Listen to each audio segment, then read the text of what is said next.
여러분 주보를 한번 보시겠어요? 주보를 보시면 우리 원로 목사님께서 여러분들과 함께 오늘 이 창립 44주년에 읽었으면 좋겠다 부탁을 하셨는데요. 예수소망교회 창립 정신이 여기에 글이 올라와 있습니다. 여러분들과 함께 읽어보고 싶어요. 교회 44주년인데 우리 교회 창립 정신이 무엇이었던가 다시 한번 되새길 수 있는 시간이 되었으면 좋겠습니다.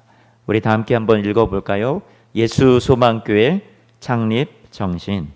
예수교 대한성결교회 예수소망교회는 1976년 7월 둘째 주일에 성령의 인도하심을 따라 영혼 구원과 민족 복음화, 세계 선교의 비전을 가지고 조그마한 지하실에서 본 교회 원로 목사인 석광근 목사에 의해 창립된 교회입니다. 우리 교회는 성경 중심적 교리인 중생, 성결, 신유, 재림, 사중복음을 증거하며 복음의 참된 진리를 배우고 삶으로 실천합니다. 또 교회의 모든 지체들이 다 함께 구원의 기쁨 속에 보람과 고통을 함께 나누고 사랑의 공동체로서 시대의 양심이 되어 어두운 곳에 빛이 되며 예언자적 소명을 가지고서 경류처럼 소용돌이치는 이 시대의 역사 속에 그리스도의 정신을 심는 살아있는 생명의 교회입니다. 신앙은 상식을 뛰어넘는 것이지만 참된 신앙을 가진 교회는 상식과 윤리를 저해하지 않으며 세상에 선한 영향력을 끼치는 바른 교회입니다. 그래서 우리 교회는 생명 있고 바른 교회를 창립 정신으로 삼고 지금까지 시대적 사명을 감당해 오고 있습니다. 주님 다시 오실 때까지 이 사명을 다할 것입니다. 네, 여러분 이제 성경 말씀 읽으신 것처럼 아멘 해주셨는데요. 감사합니다. 그 밑에 여러분 사진 보이세요? 왼쪽에 계신 분이 우리 석광근 원로 목사님이십니다. 많이 젊으셨죠? 네. 그리고 그 오른쪽에는 창립 3주년 때 이렇게 특송하시는 모습인 것 같은데요. 제가 여기 계신 분들이 지금 누가 계신가 이렇게 찾아봤는데 잘 못 알아보겠더라고요. 여러분들은 잘 아시는지 모르겠어요. 이렇게 교회에 지나온 역사의 사진을 한번 주보에 실어 보았는데요. 이렇게 교회를 지금까지 헌신해 오신 분들의 그 모습을 여기서 좀 담고 싶어서 이렇게 사진도 한번 좀 올려 보았습니다. 사랑하는 성도 여러분, 저희 교회가 계속해서 생명 있고 바른 교회 이어 나가기를 위해서 기도해 주시고 계속 동역해 주시기를 부탁을 드리고요. 오늘 말씀의 제목은 생명 있고 바른 교회라는 제목으로 창립 정신을 그대로 이렇게 떠와서 제가 여러분들과 함께 말씀의 제목으로 삼았습니다. 영화 여러분 밀양이라는 영화를 보신 적 있으세요? 저는 이 영화를 좀 뜻깊게 보았는데요. 기독교를 비판하는 영화인가? 단순히 그런 안티 세력에 의해서 만들어진 영화인가? 생각도 해보았는데 곰곰이 생각해보고 또 생각을 해보니까 우리에게 오히려 교훈을 주는 그런 영화였다라는 생각이 듭니다. 기독교에는 칭의라는 게 있죠. 우리 교회 칭의라는 게 있어요. 그런데 이 영화는 칭의론에 대해서 그것이 오용될 수 있다라는 것에 대해서 우리에게 일깨워 주기를 원하여서 그렇게 만들어진 영화가 아닌가 생각을 합니다. 전도연 씨가 이 영화로 칸 영화제에서 여우주연상을 그렇게 수상하게 되었던 영화인데요. 여러분들 안 보신 분들 있으면 나중에 기회가 되시면 한번 보시면 좋을 것 같아요. 젊은 여주인공 이신혜라는 여인이 이 전도연 씨가 맡은 역할이었습니다. 남편이 교통사고로 죽습니다. 그리고 아이를 데리고서 남편의 고향 밀양이라는 곳에 내려와서 피아노 학원을 차리고 살아가는데요. 그러다가 이제 아이를 웅변 학원에 보냈는데 그 웅변 학원의 원장이 이 신혜라는 여인의 아들을 유괴해서 죽이게 되죠. 이 신혜라는 여인이 돈이 많은 줄 알고 그녀로부터 돈을 빼앗기 위해서 이 아이를 죽인 겁니다. 그래서 이 신혜라는 여인은 너무나도 큰 고통과 절망에 빠지게 되었고요. 모든 것을 다 잃어버린 것 같았습니다. 길바닥에 주저앉아 너무나도 자신의 인생을 한없이 원망하고 탓하고 있을 때, 절망하고 있을 때 그러다가 소개로 동네 교회에 나가게 되는데요. 거기서 이제 하나님을 알게 되죠. 신앙생활을 시작을 하게 되고 하나님을 믿게 됩니다. 그녀의 인생에서 하나님을 믿게 된 이후로부터 급변하게 되는데 매우 행복한 나날들을 보내게 됩니다. 노방전도도 나가고요. 그렇게 예배하면서 모든 상처를 다 이긴 것처럼 그렇게 시간을 보내고 있었습니다. 주기도문을 이렇게 배우고 또 외우다가 그 안에서 하나님의 용서를 발견을 하고요. 너가 이웃의 죄를 용서한 것처럼 너가 용서를 하나님 앞에 받을 수 있다라는 생각에 또 원수를 사랑하라는 그런 말씀에 실천하겠다고 교도소에 갇힌 그 웅변학원의 그 원장을 찾아갑니다. 예수님을 전하고 그 사람을 용서하겠다라는 말을 하고 싶어서였죠. 그래서 교도소를 찾아가서 자기 아들을 죽인 원장을 만나서 내가 이렇게 하나님을 만났다. 그래서 내가 너를 용서하고 싶다라고 찾아갔는데 뜻밖의 그 원장이 자기도 예수님을 믿어서 나도 이미 하나님의 자녀가 되었고 자신의 모든 죄는 다 용서받았다고 얘기를 하는 거예요. 용서를 해주려고 찾아갔는데 나는 이미 용서를 받았으니까 너의 용서는 필요 없다라는 식의 반응이었던 거죠. 예수님을 믿고 자신의 모든 죄를 용서받고 구원을 받았으니까 이전에 어떤 삶을 살아왔더라도 더 이상 그 죄를 기억하지 않도록 묻지 말라라는 식의 그런 답변이었습니다. 그런데 반대로 희생자, 피해를 입었던 그 가족이 그들에게 있어서의 구원이라는 것은 그들이 회복이 되어야 되고 상처가 씻김을 받아야 되는데 그들이 사랑으로 보살핌을 받아야 되는데 그것에 대한 그들의 권리와 또 그들을 자신이 용서를 구하고 내가 당신들에게 너무나도 양심의 가책을 느끼면서 사죄하는 그러한 책임을 다하는 모습은 이 사람에게서 나타나지를 않았다라는 거예요. 무관심하고요. 그 자신의 피해를 입힌 사람에게 대한 어떤 책임과 그들에 대한 사랑과 자신이 마음 아파하면서 같이 통회하면서 그 사람을 위로해주는 그런 모습은 전혀 이 영화의 내용 속에 없었다라는 거죠. 하나님 앞에 이 사람은 경건했던 사람입니다. 헌신했던 사람이었어요. 하나님께 용서를 받은 사람이었어요. 그러나 이 시내라는 여인의 눈에는 너무나도 파렴치하고 뻔뻔스럽고 아들을 죽이고 그 어미의 인생을 망친 사람인데 죄책감도 없고 그렇게 자신은 평안하다, 나는 용서를 받았다, 나는 칭의를 얻었다라고 생각하는 그런 사람에 불과해 보였다라는 거죠. 이 시내라는 여인은 괴리감에 빠집니다. 하나님의 용서 그리고 이 사람이 이렇게 평안함을 얻었다라는 것에 대해서 괴리감에 빠지고 하나님 억울합니다. 이렇게 파렴치한 인간을 어떻게 용서하실 수 있단 말입니까? 하나님의 공의는 대체 어디 있는 겁니까?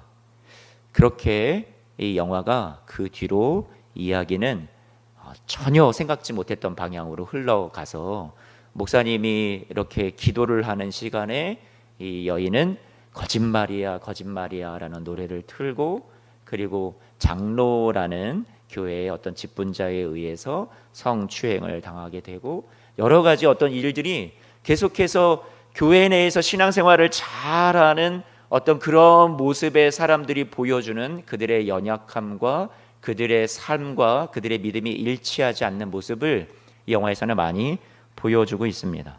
교회 생활을 잘하는 것이 하나님과의 수직적인 종교 생활을 잘하고 구원의 확신을 가지고 구원받았다라고 생각하며 살아가는 것이 그저 우리가 올바른 신자가 되었다라는 것과 여러분 우리가 이것을 동일시할 수 있을까요?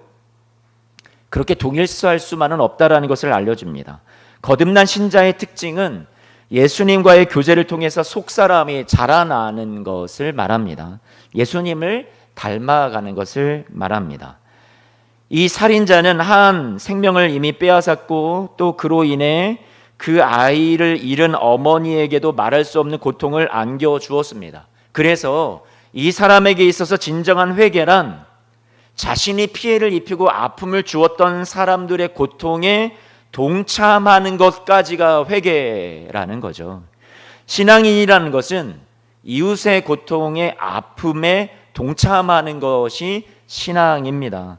이웃을 위한 책임을 지려고 하는 것이 신앙이라는 거죠. 그런데 이 모습이 칭의를 얻었다고, 나는 이미 용서를 받았다고, 은혜 받았다고 생각하는 그 사람의 모습 속에 여기까지 나아가는 모습은 없었다라는 거죠. 나를 용서하시고 의롭다고 여겨주시는 하나님께 나아가 숨어버리는 것이 믿음이 아니라 이웃과 함께 사랑을 나누고 그들의 아픔에 공감하는 우리의 삶의 변화를 이끌어내는 것까지가 회개요, 그것이 믿음이요, 그것이 칭의라고 생각을 합니다. 여주인공이었던 시내라는 여인도 자신이 예수님을 믿고 아들을 죽게 만든 원수를 용서하는 것이 단번에 결심으로 이루어지는 것이 아니라 이미 칭의라는 것을 내가 받았지만, 예수님을 믿고, 그렇지만 일생 동안 예수님과의 관계 속에서 자기가 의롭다라고 그렇게 불리어진 받은 그 자격에 걸맞은 자신의 신앙의 성숙과 어떠한 원수라도 용서할 수 있고 품을 수 있는 그러한 성화의 과정이 이 여인에게도 필요했었다라고 생각이 됩니다. 칭의라는 것은 죄인인 인간이 하나님 앞에서 어떻게 죄사함을 받아 구원을 얻느냐의 문제를 다루는 것이다. 여기서 우리가 끝날 때가 많은데, 죄의 문제는 하나님과의 수직적인 문제이기도 하지만 동시에 사람과의 관계에서 벌어지는 사회적인 문제이기도 하거든요. 그래서 우리가 죄를 지었으면 그 죄로 인한 희생과 피해자가 있기 마련이고, 우리가 내가 죄를 지어서 죄의 구원에만 우리가 몰두한 나머지 내가 지은 죄로 인해서 희생되고 피해 입은 또한 사회 속에서 내가 앞으로 회복해야 할 그런 관계 속에서 내가 어떻게 살아가야 하는 것에 우리가 관심을 갖지 않고 살아간다면 이것은 하나님이 말씀하시는 올바른 구원은 아니다라는 것을 말씀드리고 싶어요. 중세 교회가, 로마 카톨릭 교회가 은혜의 복음이 아닌 행위와 공로를 통한 구원을 강조하면서 돈으로 면죄부를 사고 구원을 살 수 있는 것처럼 진리를 왜곡할 때 이에 대한 저항으로 인간의 행위와 공로와 업적을 완전히 배제하고 오직 은총, 오직 믿음, 오직 그리스도만, 이것을 통해서 의롭게 된다라는 그런 운동이 일어난 것이 종교개혁이었죠. 그래서 종교개혁의 칭의론을 요약을 하자면 오직 은혜, 오직 그리스도, 오직 믿음, 이렇게 세 가지를 우리가 이야기를 하잖아요. 칭의의 유일한 근거는 하나님의 은혜 외에는 다른 근거가 없고, 칭의를 우리에게 이루어 주신 것은 내 안에 내부에서 일어난 것이 아니라 외부적인 전적인 예수 그리스도라는 분의 요인에 의해서 우리에게 이루어진 것이고, 칭의를 우리가 나의 것으로 이룰 수 있고 우리가 얻을 수 있는 통로는 우리의 선한 행위나 공로가 아니라 오직 믿음을 통해서라고 우리에게 가르쳐 준 것이 바로 우리가 잘 이해하는 칭의라는 거죠. 루터가 로마서 3장 28절을 강조하면서 성경에는 나와 있지 않은데 여기에서 깨달음을 얻고 오직 믿음, 이런 말을 썼는데 성경에는 오직이라는 단어의 표현이 없어요, 믿음 앞에. 그런데 루터는 여기에 오직이라는 것을 그래서 강조했다라는 거예요. 왜요? 사람들의 공로가, 사람들의 어떤 행위가 이 안에 끼어서 예수 그리스도의 은혜와 공로가 상대화되는 것을, 약화되는 것을 배격하기 위해서 루터는 여기에 무엇을 집어넣었던 거예요? 오직이라는 말을 집어넣고 싶었던 거죠. 그것을 강조하고 싶었던 거예요. 그런데 루터가 말하는 오직 믿음이라고 얘기한 것은요, 여러분, 칭의의 열매로서 선한 우리의 삶의 행위를 배격하는 것은 아니라는 것을 우리가 꼭 이해했으면 좋겠습니다. 오해가 없기를 바랍니다. 칭의의 근거와 원인으로서 행위는 아니지만, 하지만 구원은 하나님의 은총에 의한 것이고 사람의 행위에 의한 것이 아니라는 것이 타당하지만, 그러나 구원은 선한 삶과 전혀 무관한 것은 아니라는 것을 여러분들에게 말씀드리고, 루터도 그것을 우리에게 강조했다라는 것을 말씀드리고 싶습니다. 돈으로도 못 가요. 어떤 나라요? 하나님 나라. 맘 착해도 못 가요. 어떤 나라요? 하나님 나라. 착한 행실을 배척하는 것이 믿음으로 인한 칭의가 아니라는 것을 우리가 좀 알았으면 좋겠어요. 이 노래 속에서 우리가 혹시라도 착한 행실은 전혀 구원과 상관이 없는 거구나라고 우리가 그렇게 곡해하거나 오해하지 않았으면 좋겠다라는 거예요. 어느새 한국 교회가 성도의 구원에 있어서 선행과 우리의 행함에 대한 혐오적인 입장을 교회가 갖게 되었던 것 같습니다. 구원받은 성도의 삶에 선행의 필요성과 책임을 강조하면 이단으로까지 내몰리기까지 하는 그런 오늘날 교계의 모습이 곳곳에 있기도 합니다. 칭의론이 유난히 강조되었던 독일의 루터 교회, 그 교회가 행위가 없는, 행함이 없는 신앙인들을 계속해서 양산해내고 있을 때, 그때 독일의 참된 신앙의 모델이 되었던 본 회퍼 목사는 루터의 후손들인 독일 교회가 그리스도를 따름이 없는 믿음이 되어버렸다라고 말하면서 값싼 은혜의 시체에 다 몰려들어서 그 독을 먹고 예수를 따르는 일은 다 죽어버렸다. 값싼 은혜, 뒤따름이 없는 은혜의 종교가 되어버렸다라고 본 회퍼 목사님은 비판을 하였습니다. 그는 파격적으로 표현을 하는데, 믿는 자만이 순종하고 순종하는 자만이 믿는 자이다라고 이야기를 합니다. 보네퍼라는 목사님이 행위 구원론, 오직 행위를 통해서 구원받는다라는 것을 우리에게 잘못된 교리를 절대화시키려고 이 이야기를 하는 것이 아니라, 믿음이라는 것은 순종과 행함과 분리할 수 없다라는 것을 우리에게 가르쳐 주기 위해서 보네퍼 목사님도 이야기를 하고 있는 거죠. 내적인 믿음은 외적인 삶으로 반드시 나타나야 한다라는 것을 얘기했던 겁니다. 교회는 알아야 하는 복음, 즉 교리적인 복음과 그리고 하나님이 인간을 향해서 베푸신 의뢰로운 구원에 우리가 이것을 집중할 때가 많이 있습니다. 하지만 믿는 자들의 삶에서 복음을 꺼내어 이제 보여주어야 하는 복음, 우리가 나의 삶에 담아냈던 복음이 있다면, 교리적인 복음이 있다면 이제는 우리의 삶에 담아냈던, 배웠던, 알았던 그 복음을 이제는 꺼내서 보여줄 수 있는 복음으로 우리가 더욱더 깊이 있게 하나님 앞에 나아가기를 원합니다. 우리가 그 부분이 너무나도 빈약한 거예요. 그러므로 우리는 나는 구원을 받았는가? 나는 죽어서 천국 갈 수 있는가? 이러한 질문을 우리가 스스로 자문하기보다 구원받은 신자로서 우리는 어떻게 살아야 하는가를 더욱더 많이 여러분들에게 스스로 물으면서 이것에 관심을 가져야 될 줄로 압니다. 칭의라는 것은 우리 내면에, 우리 내 자신의 개인적인 차원에만 머무는 것이 아니라 사회의 정의적인 차원에서 우리 이웃과의 관계 속에 윤리적인 차원에서 우리가 더 많이 뻗어 나가야 하는 것이 칭의라는 것의 범주예요. 범위예요. 우리가 이것을 너무나도 좁게 생각할 때가 많이 있다라는 거죠. 재정립해야 한다라고 생각을 합니다.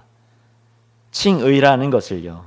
에베소서 2장 8절에서 10절 말씀, 우리가 오늘 본 본문의 말씀이죠. 믿음의 기초가 무엇인지를 우리에게 알려주어요. 8절과 9절 말씀이, 우리 8절 9절 말씀을 같이 한번 좀 읽어보겠습니다. 시작. 너희는 그 은혜에 의하여 믿음으로 말미암아 구원을 받았으니 이것은 너희에게서 난 것이 아니요 하나님의 선물이라. 행위에서 난 것이 아니니 이는 누구든지 자랑하지 못하게 함이라. 믿음의 기초를 말해주죠. 근원, 출발을 말해주죠. 그 출발은 하나님의 은혜요, 하나님의 선물이요, 우리의 하나님이 주신 그 믿음을 통해서 우리가 이 믿음의 기초, 구원의 출발을 시작했다라고 말씀해주고 있습니다. 그런데 그렇다면 하나님이 우리에게 주신 이 믿음, 그 믿음이 궁극적으로 나아가야 될 방향과 목적지에 대해서 10절 말씀은 우리에게 또 가르쳐주고 있죠. 10절 말씀을 같이 한번 또 읽어봤으면 좋겠어요. 함께 읽습니다. 시작. 우리는 그가 만드신 바라 그리스도 예수 안에서 선한 일을 위하여 지으심을 받은 자니 이 일은 하나님이 전에 예비하사 우리로 그 가운데서 행하게 하려 하심이니라. 아멘. 믿음으로 시작한 구원의 출발이 믿음의 완성인 거룩한 삶에 도달하기까지 우리의 행함 가운데 선한 행위를 채워가서 이 과정이 다 하나님 앞에 우리의 거룩한 행실로 이웃을 위한 사랑으로 우리의 삶에 맺어져야 된다라는 것을 10절 말씀은 우리에게 가르쳐주고 있습니다. 칭의를 얻었다라는 출발을 우리가 하게 되었다면 우리가 이 칭의의 완성을 이루는 성화를 이루고 마침내 영화롭게 되어있는 그 과정 속에 우리의 삶의 자연스러운 결과요 열매로 저와 여러분들의 삶의 선한 우리의 행함이 나타나야 된다라는 것이 오늘 말씀이 우리에게 강조해주고 있는 거죠. 하나님이 죄인을 의롭다고 선언하실 때 하나님께서 여러분들에게 여러분들을 의롭다라고 선언하실 때 전혀 의롭지 않은데 어쩔 수 없이 마지 못해서 너 의롭다라고 그렇게 우리를 보아주시는 걸까요? 칭의는 단지 의롭다고 인정해 주시는 것에서 그치지 않습니다. 하나님이 저와 여러분들을 의롭다라고 인정해 주시는 그 칭의라는 것은 그 사람을 마침내 의로운 존재로 변화시켜 주는 일까지도 포함되어 있는 것이 바로 하나님이 말씀하시는 칭의의 은혜입니다. 하나님이 그렇게 일하신다라는 거예요. 루터는 믿음이라는 것은 믿는 자를 예수 그리스도와 결합시키는 능력이고, 믿음이라는 것은 우리의 이 부족한 삶을 예수 그리스도와 결혼을 이루게 해서 이로 각자 소유하고 있는 것이 서로 상대의 소유가 되게 한다, 이런 이야기를 합니다. 다시 말해서 그리스도의 거룩함과 그리스도가 가진 영생과 은혜와 모든 완전하고 선하고 좋은 것들이 우리의 것이 아니었는데 교환이 이루어진다라는 거죠. 그 예수 그리스도의 것이 우리의 것이 되고, 반대로 우리 안에 있었던 모든 불의와 악행과 영원히 죽을 수밖에 없었던 심판과 저주와 추하고 더러운 모든 것들은 다 누구에게로 전가되는 거예요? 옮겨지는 거예요? 예수 그리스도에게로 다 옮겨지고 그리스도께서 담당해 주시는 것이라고 이야기를 합니다. 마틴 루터는 이것을 가리켜서 칭의를 가르칠 때 즐거운 교환이라고 그렇게 불렀어요. 우리의 차원에서도 너무나도 은혜가 있으니까 기쁠 수밖에 없는 거고요. 우리 예수 그리스도께서도 저와 여러분들을 위해서 이렇게 그 앞에 있는 기쁨을 위하여서 여러분들을 위해서 십자가를 져주신 주님의 모습을 이렇게 표현하고 있습니다. 사랑하는 성도 여러분, 어떤 연인을 향해서, 여러분들이 사랑하는 사람을 향해서 야, 너는 아름답지 않은데 내가 너 아름답다고 여기겠다. 그럼 여러분 듣기에 좋아요? 안 좋아요? 안 좋겠죠. 여러분, 상대를 정말로 축복해주는 말일까요? 아니요, 그렇지 않다라는 거예요. 하나님이 여러분들에게 칭의라는 것도 전혀 여러분들이 그럴듯해 보이지도 않고 그럴 것 같지도 않은 그런 존재인데, 여러분들에게 내가 너를 의롭다고 여기겠다, 영 아닌데 그냥 의롭다고 내가 그냥 어쩔 수 없이 인정해 줄게, 이런 차원이 아니라 죄인인데 우리를 의롭다 여기시는 정도의 부르심이 아니라 죄인을 정의를 행하는 사람으로 하나님께서 만드시겠다는 강력한 의지가 저와 여러분들을 구원하여 주신 그런 구원의 은혜에 포함되어 있다라는 거예요. 그래서 하박국이 선지자가 말하는 오직 의인은 믿음으로 살리라라는 그런 말에서 여러분들에게 이전에도 설명했는데요, 진정한 살리라라는 표현은 우리가 하나님을 믿으면서 정말로 하나님께서 내 안에 주신 그 심어주신 믿음으로 우리가 굳건히 붙들면서 구원을 누리면서 세상 속에서 선하게 살아가는 그 삶 자체가 구원이고, 그것이 저와 여러분들에게 하나님께서 우리에게 기쁨과 행복을 주시는 삶이라고 말씀을 드렸었습니다. 믿음으로 산다라는 것은 우리가 하나님의 뜻을 따라서 행할 때 진정 누릴 수 있고 기뻐할 수 있는 의로운 삶이라고 말씀을 드렸었어요. 갈라디아서 5장 6절 말씀에 그래서 믿음이라는 것은 이렇게 말합니다. 사랑으로서 역사하는 믿음이다라고 말씀합니다. 믿음이라는 것은 관념적인 게 아니라 교리적인 게 아니라 뭐예요?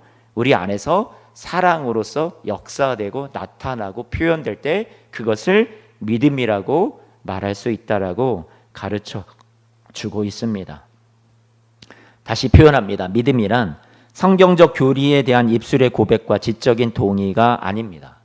믿음이란 이 고백과 지적인 동의에서 출발은 하지만 실제로 성도의 삶에서 일어날 때, 살아낼 때 그것을 믿음이라고 합니다. 그리스도를 닮아가는 삶을 살아낼 때 그것을 우리의 믿음이라고 한다라는 거예요. 마태복음 28장 말씀에 20절 말씀을 보면 예수님께서 뭐라고 말씀하세요? 여러분들에게 내가 너희에게 분부한 모든 것을 어떻게 하라고요? 가르쳐 지키게 하라라고 말씀하셨습니다. 가르쳐서 어떻게 해요? 지키게 하라까지 저와 여러분들에게 주님께서 원하시는 소원이라고 말씀해 주셨어요. 야고보서가 말하는 행함 없는 믿음은 죽은 믿음이라고 우리가 잘 알고 있습니다. 저와 여러분들은 살아있는 그런 생명 있는 교회로 부르심을 받았습니다. 우리 교회가 생명 있는 교회인 것처럼 우리는 생명 있는 교회로 부르심을 받았어요. 우리의 삶의 자리에서 살아있는 믿음을 우리는 보여주어야 합니다. 성경은 우리가 안전하다고 생각하는 믿음으로 말미암는 구원을 마치 위협하는 것 같아 보이는 행함에 대해서, 행함이 구원과 매우 밀접하게 연결되어 있다라는 것을 알려주는 성경의 말씀들이 너무나도 많이 나와 있습니다. 그런데 제가 여러분 오해하지 마시기를요, 행위론적 구원을, 행위에 의한 구원을 말하는 것이 아니라 믿음으로 구원은 출발은 하지만 당연히 우리의 삶에 행함이 나타나지 않을 때 하나님은 그것에 대해서, 저와 여러분들의 구원에 대해서 물음표를 던지실 수 있다는 것을 우리가 꼭 기억했으면 좋겠습니다. 산상수훈에 보면 예수님께서 마태복음 7장 말씀에 뭐라고 얘기하세요? 나더러 주여 주여 하는 자마다 다 천국에 들어갈 것이 아니다 라고 말씀하십니다. 다만 하늘에 계신 아버지의 뜻대로 행하는 자라야 들어갈 것이다 라고 말씀하세요.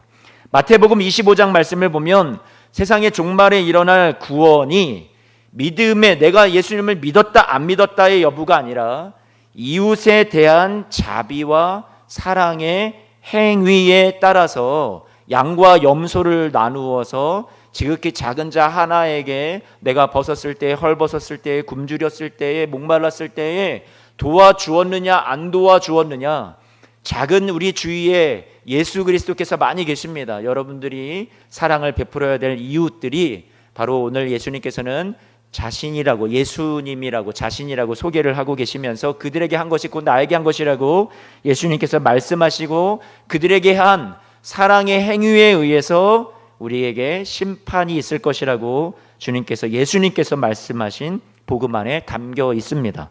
누가복음 10장 말씀에도 내가 누구에게 무엇을 하여야, 내가 무엇을 하여야 영생을 얻으리일까라고 그렇게 이야기를 할 때 예수님의 결론은 이웃에게 자비를 베푼 자가 되라고 우리에게 선한 사마리아인의 비유를 가르쳐 주시면서 이야기를 해 주십니다.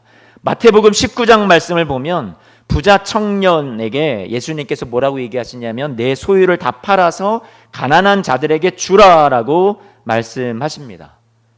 구원과 지금 계속해서 연결지어서 예수님께서 가르침을 주고 계시는 거예요.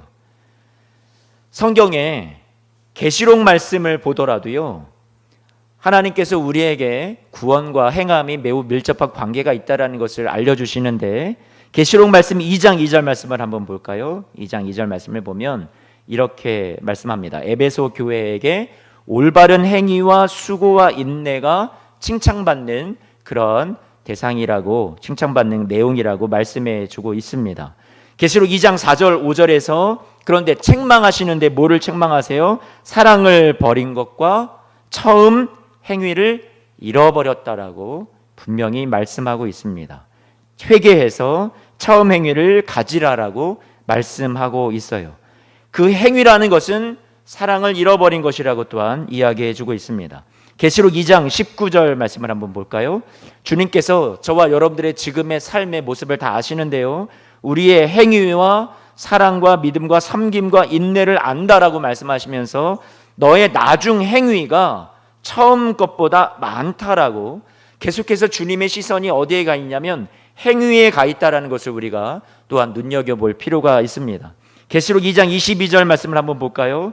만일 그들의 행위를 회개하지 않으면 뭐라고 말씀하세요? 큰 환난 가운데 던지신다라고 말씀하십니다. 계시록 2장 23절 말씀에 이렇게 말씀합니다. 각 사람의 행위대로 갚으신다라고 말씀하고 계세요. 여러분, 너무나도 많잖아요. 더 찾아볼 수 있어요. 계시록 19장 8절 말씀을 볼까요? 빛나고 깨끗한 세마포를 성도들이 주님 앞에 입고 그 앞에 서게 될 날이 올 것인데, 결산하게 될 때가 올 것인데, 빛나고 깨끗한 세마포는 성도들의 뭐라고 말씀하고 있어요? 올바른 행실이라고 말씀해 주고 있습니다. 각 사람의 행함대로 갚으시는 분께서 계시록 22장 말씀에 이렇게 12절 말씀인데요, 같이 한번 좀 읽어봤으면 좋겠어요.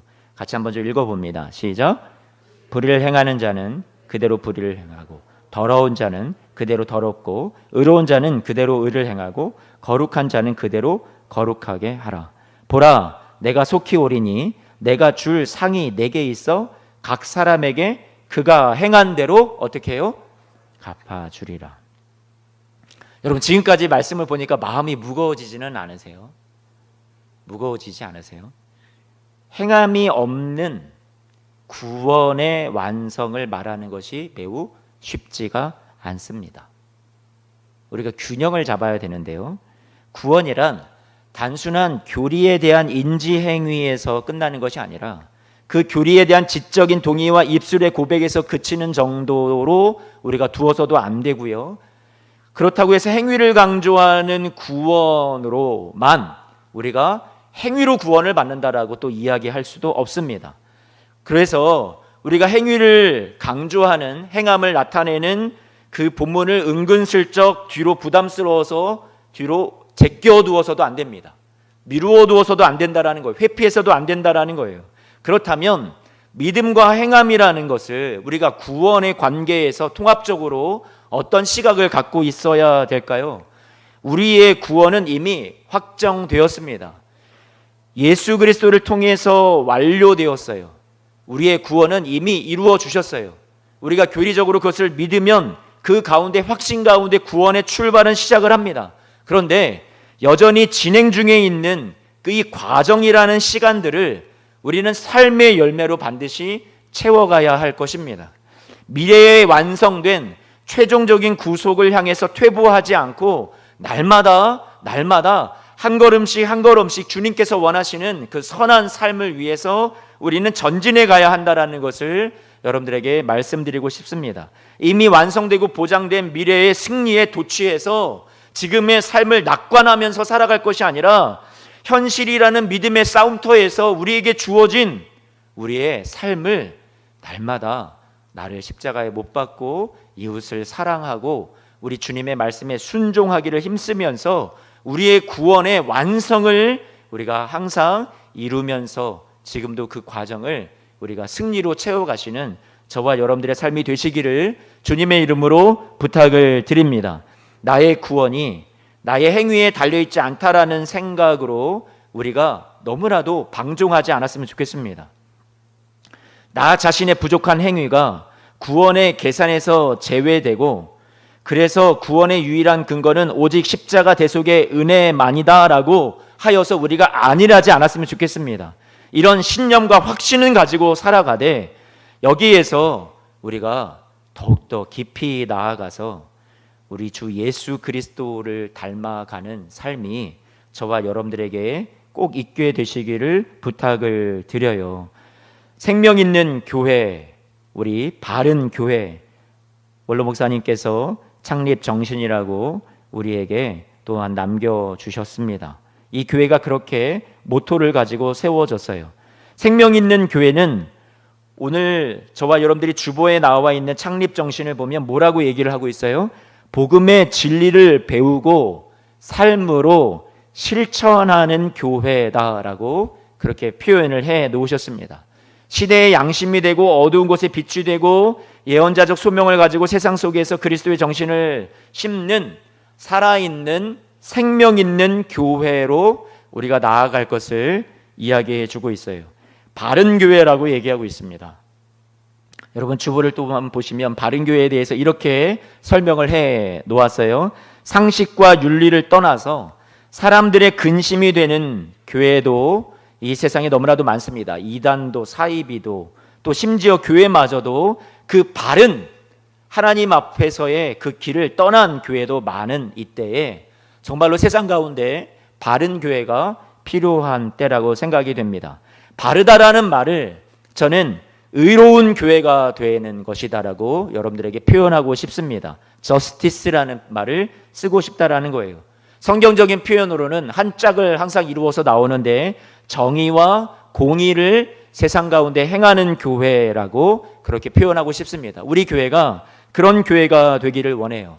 관념적인 교리적인 신앙에서 떠나서 우리가 살아있는, 죽은 믿음이 아닌 살아있는 믿음을 우리의 삶에 말씀을 실천하는 것, 사랑을 실천하는 것에서 나타내며 구체적으로 저와 여러분들의 이웃과의 관계 속에서, 사회와 세상 속에서 정의와 공의를 이루는 삶으로 나타나야 된다라고 생각을 합니다. 우리가 이것을 위해서 구원받았다고, 이것을 위해서 하나님이 우리를 만드셨다고 에베소서 2장 10절 말씀에 우리는 그가 만드신 바라 그리스도 예수 안에서 선한 일을 위하여서 지으심을 받은 자라고 저와 여러분들의 정체성에 대해서 말씀해주고 있습니다. 아브라함이 부르심을 받았을 때 그 부르심의 목적을 창세기 18장 말씀은 이렇게 이야기를 합니다. 창세기 18장 18절 19절 말씀에 하나님이 아브라함에게 내가 너를 복받게 할 거야 라고 말씀해 주시면서 19절에 그런데 너는 무엇을 하라라고 사명을 주시냐면 여호와의 도를 지켜 의와 공도를 행하게 하려고 내가 너를 택하였다라고 가르쳐 주십니다. 의와 공도를 행하게 하려고 불러주셨다라는 거예요. 의와 공도할 때 이것이 성경에서 계속 반복해서 나오고 있는 정의와 공의라는 말입니다. 성경에는 정의라는 말, 공의라는 단어가 자주 나오는데 짝을 항상 이루어요. 이것이 하나님 나라의 통치의 원리입니다. 의라는 것을 정의라는 말로 많이 번역이 되어 있는데 성경에 영어로는 저스티스라고 하고요. 히브리 말로는 제데카라는 말을 씁니다. 이 제데카라는 말, 의라는 말은 올바른 관계를 의미하는 거예요. 하나님과 내가 어떤 관계를 맺고 있는가, 이웃과 내가 어떤 관계를 맺고 있는가를 이것을 의라는 말로 표현할 수 있습니다. 그래서 하나님께서 명하신 규례를 따라서 우리가 올바르게 살아갈 때 하나님이 여러분들을 보시면서 의롭다고 하실 수 있는 거예요. 아브라함이 자신의 모습, 자신의 능력을 보지 않고 하나님의 약속을 의지해서 하나님의 가능성을 바라보면서 하나님을 믿으니 하나님이 이것을 아브라함의 의로 여겼다라고 말씀합니다. 창세기 15장 6절 말씀에 그렇게 말씀해 주고 있죠. 그렇다면 하나님과의 올바른 관계라는 것은 내 처지와 형편에 따라서 하나님의 말씀과 명령을 거절하거나 나 못한다 하지 않고 말씀하시는 하나님께 순전하게 내가 동의하는 것, 하나님의 가능성에 나를 온전히 의탁하는 것, 이것이 하나님과의 올바른 관계요, 이것이 믿음이요, 하나님이 이것을 보실 때 야, 너는 의롭다라고 여겨주신다라는 거예요.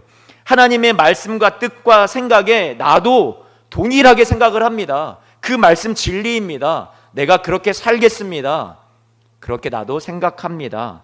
하나님과 함께 우리가 동일화되는 것을 하나님이 의롭다고 여기신다라는 거예요. 하나님의 말씀뿐만 아니라 나의 부족함과 나의 연약함과 나의 능력에 초점 맞추는 것이 아니라 하나님의 신실하신 약속의 말씀에 내가 초점을 맞추고 하나님의 능력을 믿습니다. 하나님의 신실하심을 내가 믿습니다. 붙들면 하나님께서 여러분들을 보시면서 여러분들의 부족함에도 불구하고 여러분들을 의롭다라고 여겨주신다라는 거예요.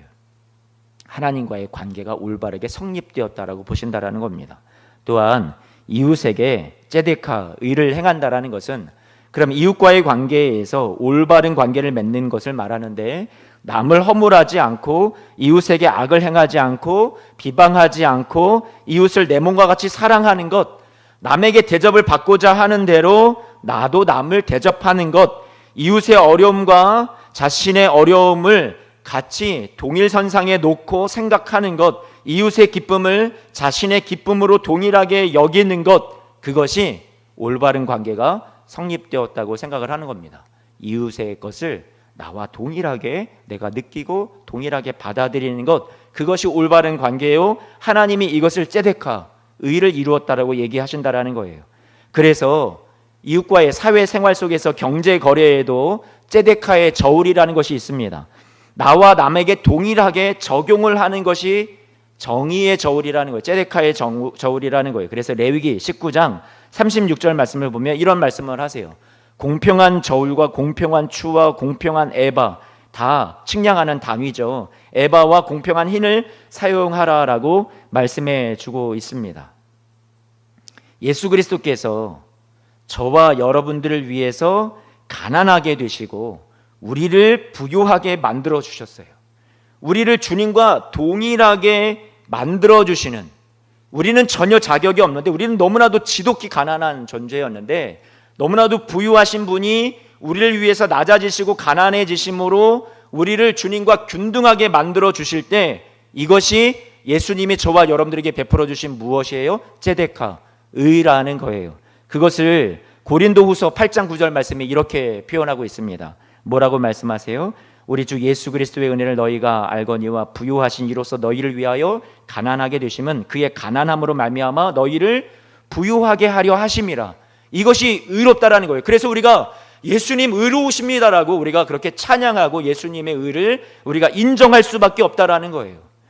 또한 사람을 향해서도 나의 넉넉한 것으로 다른 이들의 부족함을 채워서 그들과 나를 동일시하는 사랑의 관계, 그들과 하나 되는 관계, 그것을 올바른 관계로 인정해 주시면서 여러분들에게 그것을 행할 때 뭐라고 말씀하시냐면 너 참 의롭구나라고 여러분들의 삶을 보아주신다라는 거예요.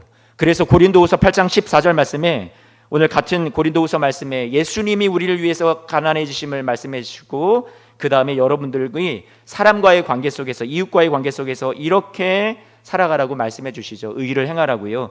고린도후서 8장 14절 말씀을 같이 한번 좀 읽어볼까요? 시작. 이제 너희의 넉넉한 것으로 그들의 부족한 것을 보충함은 후에 그들의 넉넉한 것으로 너희의 부족한 것을 보충하여 균등하게 하려 함이라. 아멘. 여기서 의가 이루어진다라고 말씀해 주는 거예요. 다시 말해서 의라는 것은 하나님이 고통 중에 있는 사람을 보시고 그를 불쌍히 여겨 구원하여 건져내실 때 우리는 하나님을 향해 의로우시다고 찬양을 합니다. 하나님이 사람에게, 또한 사람이 하나님에게, 사람이 사람에게 향하여 가진 올바른 관계, 동일시하는 관계, 내가 높아진 곳에 있는 것이 아니라 낮아지기도 하고 나만 부유한 것이 아니라 나의 부유함을 낮추어서 상대방을 균등하게 만들어주는 이 모든 관계를 하나님이 보실 때 의롭다라고 보신다라는 거예요. 오늘 교회가 바른 교회가 되기를 원한다고 말씀을 드렸어요. 저와 여러분들의 삶에 이 하나님이 말씀해 주시는 정의가, 의로움이, ጼ데카가 이루어지시기를 주님의 이름으로 축복합니다. 의와 공도라고 창세기 말씀에 아브라함에게 말씀해 주셨는데요, 의와 공도를 이루게 하기 위해서 아브라함을 선택했다라고 말씀하셨어요. 저와 여러분들도 마찬가지죠. 공도라는 말은 미슈파트라는 말을 쓰는데 공의라는 말입니다. 영어로는 righteousness라고 하는데요, 기본적인 의미는 재판, 규례, 심판이라는 말을 씁니다. 여러분들 오늘 이렇게 용어를 여러분들에게 좀 설명을 해서 죄송해요. 그래도 이 용어를 좀 우리가 이해하고 갔으면 좋겠습니다. 재판이라는 것은 죄인들에게는 심판이 되고 억울한 이들에게는 곧 구원의 기쁜 소식이 되기도 하는 것이 재판이죠. 그렇다면 하나님이 우리의 삶에 공도를 행하라, 미슈파트를 행해라 하는 것은 세상을, 정의로운 세상을 만들라는 거예요. 억울한 일을 당하는 사람들이 없도록 그렇게 만들라는 거죠. 그런데 세상은 외모로 판단합니다. 신분으로 판단합니다. 돈으로 판단합니다. 뇌물을 받고 판결을 굽게 합니다. 그래서 공의로운 세상이 이 세상 가운데 이루어지질 않습니다. 우리는 겉으로 드러난 모습으로 사람을 가립니다. 아파트 평수로, 학벌로, 피부색으로, 신분과 계급으로. 그러나 하나님이 원하시는 공의의 세상과 거리가 멀어지고 있죠. 팔은 안으로 굳습니다. 피는 물보다 진합니다. 하여서 우리는 하나님이 원하시는 공의로운 세상을 만들기를 원하는 그 모습과 달리 자꾸만 신앙이라는 것을 우리가 개인의 사적인 영역 안에 우리가 머물게 할 때가 너무나도 많이 있습니다. 특정한 사람들과 내가 돈을 더 받을 수 있고 유익이 되고 더 깊고 유리한 관계에 있는 사람들에게만 잘하는 것은 공의로운 삶과는 거리가 먼 것이죠. 우리의 삶과 행위가 공의를 행하는 공적인 삶을 향해서 부르심을 받았다는 것을 기억했으면 좋겠습니다. 억울한 이들을 불쌍히 여기고 이웃이 당하는 고통을 모른 채 하지 말고 옳은 세상을 만들어가는 것이죠. 그리하여 ጼ데카, 공의를 이루는 삶을 우리가 살아가야 된다고 주님이 우리를 부르셨습니다. 하나님이 말씀하시는 모든 판단과 결정이 세상을 다스리는 근거가 되는 세상, 그러한 땅을, 이 세상 가운데 하나님의 나라를 만들라고 공의로운 세상을, 억울한 이들 없고 가난하여서 많은 사람들에게 억눌리고 짓밟히는 사람들 없고 모두가 다 공평한 세상을 만들라고 하나님이 저와 여러분들을 세상 가운데 불러주셨습니다. 말씀을 마칩니다. 아브라함이 받은 약속은 아브라함의 사욕을 채우라고 주신 말씀이 아닙니다. 너 혼자 복받아라고 불러주신 것도 아니었습니다. 모든 세상 사람들에게 정의와 공의를 행할 사람이 필요해서 아브라함을 부르셨습니다. 그리고 저와 여러분들도 그러한 존재로 하나님이 우리를 불러주셨고 의롭다 여겨주시는 칭의의 은혜를 입게 하셨고, 단순히 전혀 그러지 못할 존재인데 그렇게 우리에게 칭의를 주신 것이 아니라 앞으로 그렇게 될 수 있도록 꼭 삶으로, 살아있는 믿음으로 나타내도록 주님께서 저와 여러분들을 도우시고 이끌어 가시기 위해서 주님께서 저와 여러분들을 불러주시고 구원하여 주셨습니다. 우리가 이 땅에서 하나님의 나라를, 하나님이 꿈꾸시는 나라를 이루어 가시는 사랑하는 성도님들이 되시기를 축복합니다. 예수님을 믿고 구원받은 자 되어서 하나님 나라 백성으로 살아간다라는 것은 우리의 섬기는 삶을 통해서, 우리가 이웃을 사랑하는 삶을 통해서 정의와 공의를 이 땅에 실천하며 이 땅에 하나님 나라를 이루는 삶으로 부르심을 받았다라는 것입니다. 복음이 예수천당 불신 지옥인가, 이것에서 끝나지 않습니다. 예수님께서 전하셨던 것은, 가는 곳마다 예수님께서 가르치셨던 것은 하나님 나라의 복음이었습니다. 예수님이 말씀해 주신 복음을 전하라 하실 때 예수천당 불신 지옥을 전하라 하신 것이 아니라 하나님 나라를 전하라고 우리에게 가르쳐 주셨습니다. 내가 너희에게 분부한 모든 것을 가르치라라고 하시고 그것을 지켜서 제자로 모든 사람들을 삼으라라고 말씀해 주셨습니다. 단순히 우리가 예수님 믿어서 칭의를 받고 구원받는다라는 교리를 가르치라라는 것에 끝나는 것은 아닐 것입니다. 하나님 나라를 우리가 삶으로 살아내어서 이웃과 세상 가운데 정의와 공의를 이루는 선한 행실로 우리의 삶을 통해서 세상을 바꾸어가는 그 하나님의 나라를 하나님께서 이루기를 원하셔서 소원을 가지시고 여러분들에 대한 소망을 가지시고 우리를 불러주셨습니다. 사랑의 열매를 날마다 맺어가시는 사랑하는 성도님들이 되시기를 주님의 이름으로 축복합니다. 교리적 관념적 칭의를 탈피해서 칭의를 얻어서 영생을 확보했다로 복음이 끝나는 것이 아니라, 죽은 믿음이 아니라 살아있는 믿음이 되시고 창립 정신에서 우리에게 가르쳐주는 것처럼 살아있어 생명 있는 교회가 되고 세상에 정의와 공의를 행하는 바른 교회가 되시는 저와 여러분 예수 소망교회가 되시기를 부탁을 드립니다. 기도하겠습니다. 하나님,